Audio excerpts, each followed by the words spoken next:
मैं इस बीच एक बड़ा बयान बता देती हूँ। सचिन पायलट जिनका हम अभी जिक्र कर रहे थे, उनकी तरफ से बयान दिया गया है और सचिन पायलट भी वही जो बात कांग्रेस की तरफ से कही जा रही है उसी को दोहरा रहे हैं कि बीजेपी हार रही है, इसीलिए ईडी सीबीआई का सहारा बीजेपी की तरफ से राजस्थान में लिया जा रहा है। विधानसभा चुनाव से ऐन पहले कार्रवाई ईडी की और ये सफाई बीजेपी की, ये कहना है सचिन पायलट का। हम जरा अभय जी को मैं देख रही थी, वो जवाब देना चाह रहे हैं। सर आपके पास आऊंगी, लेकिन पहले मनीष शर्मा के पास दर्शकों को लेकर चलेंगे।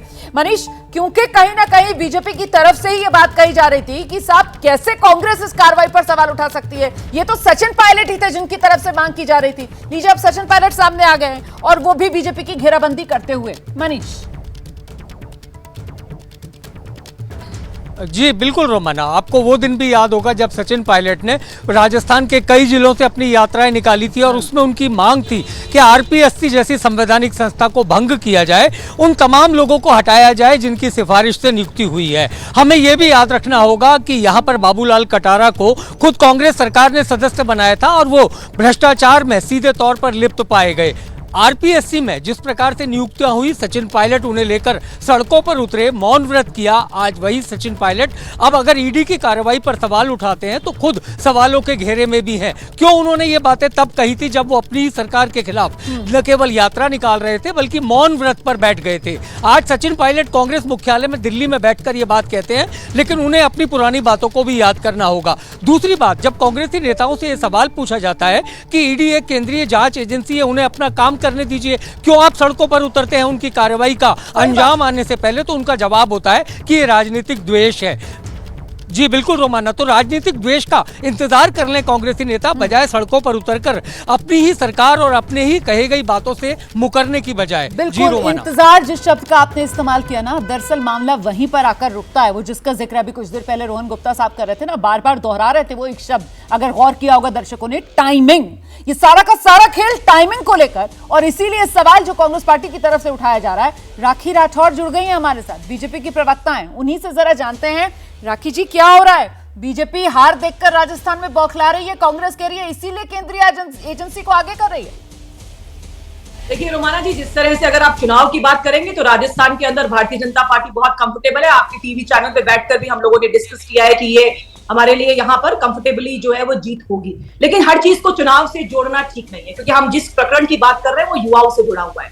हमारे युवा जो राजस्थान के लगभग 70 लाख से ऊपर युवा जो है, उनके भविष्य की बात है। और प्रॉब्लम क्या है, यहाँ पे राजनीति इस तरह से हो रही है। जिन डोटासरा जी के यहाँ पर आज एक्शन हुआ है, उन्होंने कहा था कि रीट के पेपर को अगर कोई कहता है लीक हुआ है तो उसे जेल भेज दो, क्योंकि उन्हें अंदेशा था कि वो पकड़े जाएंगे, क्योंकि उन्होंने चीटिंग करी है यहाँ के युवाओं के साथ में। और बहुत सीरीज ऑफ इंसिडेंसेस है रोमाना जी, जिससे ये साफ क्लियर होता है कि कहीं ना कहीं कांग्रेस के लोग ही इसके अंदर इन्वॉल्व थे। क्योंकि उस समय के आरपीएससी के जो चेयरमैन थे डीपी जारोली जी ने कहा था कि बिना राजनीतिक संरक्षण के शिक्षा संकुल से रीट का पेपर बाहर नहीं जा सकता। तो जब इस तरह की बातें, मेरा बहुत छोटा सा सवाल है, पीछे छूट गया, और वो सवाल टाइमिंग को लेकर था। आप कह रही हैं सीरीज ऑफ इंसिडेंसेस हैं, बिल्कुल होंगे, बिल्कुल वो जांच एजेंसी का काम है, वो जांच करेगी। लेकिन यहाँ जो कटघरे में बीजेपी को खड़ा किया जा रहा है वो ये कि अगर ईडी जांच कर रही थी तो पेपर लीक जब हुआ था, ये ठीक चुनाव से 1 महीने पहले ही आज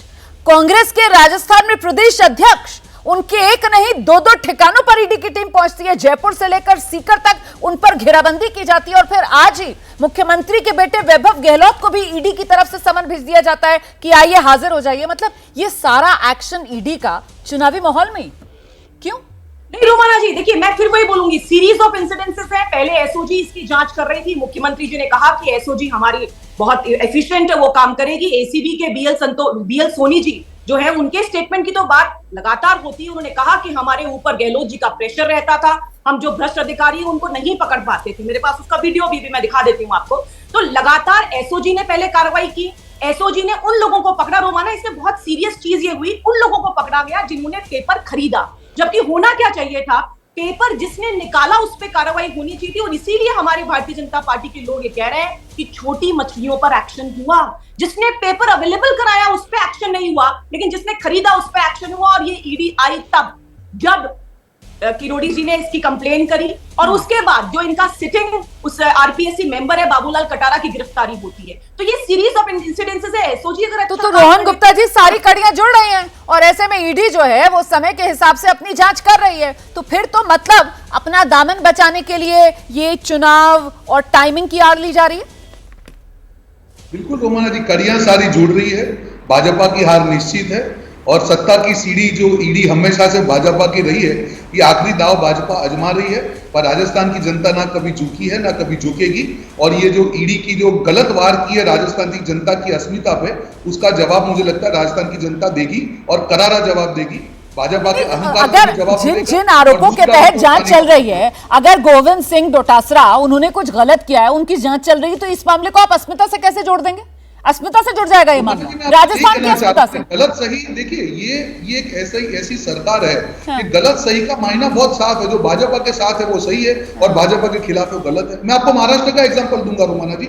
जब ये सरकार में से जो एनसीपी के मंत्री, जो लोग बीजेपी ज्वाइन हुए, आज जो प्रफुल्ल पटेल से लेके जो भी आप देखिए, जो भी ईडी के केस थे, उनकी प्रॉपर्टी को सील किया गया था, उनकी राइस मिल को सील किया गया था, उनकी शुगर मिल को सील किया गया था, वो सारे केसेस आज विड्रॉ हो चुके हैं। वो कैसे हुआ आप मुझे बताइए। अगर मेरी बात में गलती है तो महाराष्ट्र में जो भी नेता भाजपा में ज्वाइन हुए हैं उनके सामने केसेस का क्या हाल है, आप जरा उठा के देख लीजिए।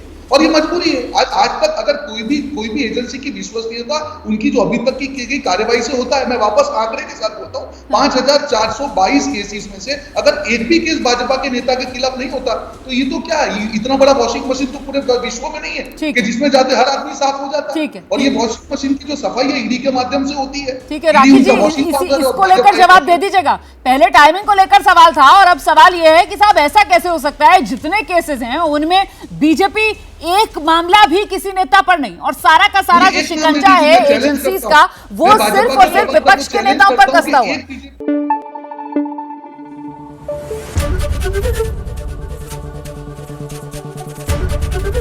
एबीपी न्यूज आपको रखे आगे।